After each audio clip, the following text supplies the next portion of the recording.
mana ok gidokre mana dhi manyo tich kuonde mamoko e kind mamoko. Giwachni mogik ka intiere kaunti ma Kisumu.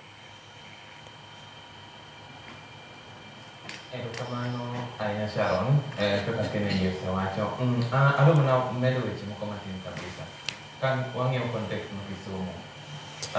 Chik mar Disability Act 2023 ikale e sama Kisumu County sani wan gi policy moro miluongo ni Access to Information mabe sani osechopo e County Assembly ochiegni kar. Sani be wan gi bill moro ma waloso miluongo ni Reproductive Health Care Bill, Sexual Reproductive Health and Rights. To iwacho wach mar ng'ato koso ng'eyo. Adwa nawach ni nikech an awuok e community kocha. Adiera milome ok chop mayom. Mon mi milome chope e kuonde to nikech seche moko yore mang'eny matiyo ga milome en mana radio, simbe, to gi kata maybe jodong gweng'. Tiyudo ka maybe public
Koro wan be wadhi wacho ni yawa wan wadwaro ni wa budget na ng'owa sign language interpreters adi 2 kata 3.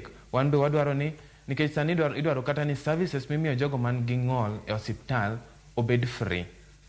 Ok onego bed ni jogo chulo. Koro manyiso ni gigi nyaka timruok nadi, nyaka ketgi e budget. To koro wan kaka joma nigi ng'ol nyaka wan be wawuogi mondo wadhi watimre nadi, wadhi kuchocho mondo wan be koro winj duondwa, nikech bill kosekal mobedo act to waduogo waleng wabet ot, manyiso ni onge gima dhi timre nadi, onge gima dhi timre, odhi bedo abeda ni en otas.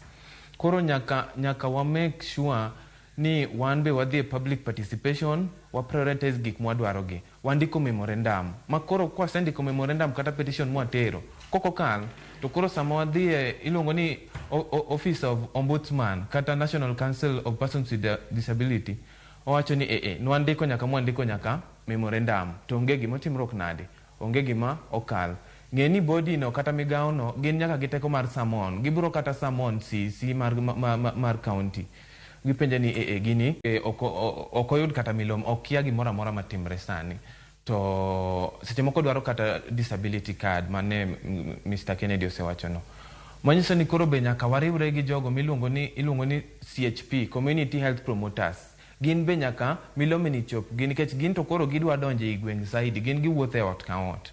mondo gin be ka gineno ni ng'at moro kaka ela nitie to gitimruok nade gigo referral e osiptal to koro kata ka outreach services nyalo wuok kuom osiptal kata from county kabiro mondo otim assessment. Atieko kawacho niya Kisumu County sani wan gi bills mang'eny. Wan gi access to information policy, wan gi sexual reproductive health and rights bill. To koro disability act be osebiro. Koro wadwa riwo gigi mondo wa make sure ni ng'ato timre nade odo milome. To wan kaka organization wan gi oteku mar chopo kumora mora mo make sure ni onge ng'ata man gi ng'ol no mopogre mowe oko to sanie act nitie to budget bonego bed ni timruok nade gibete.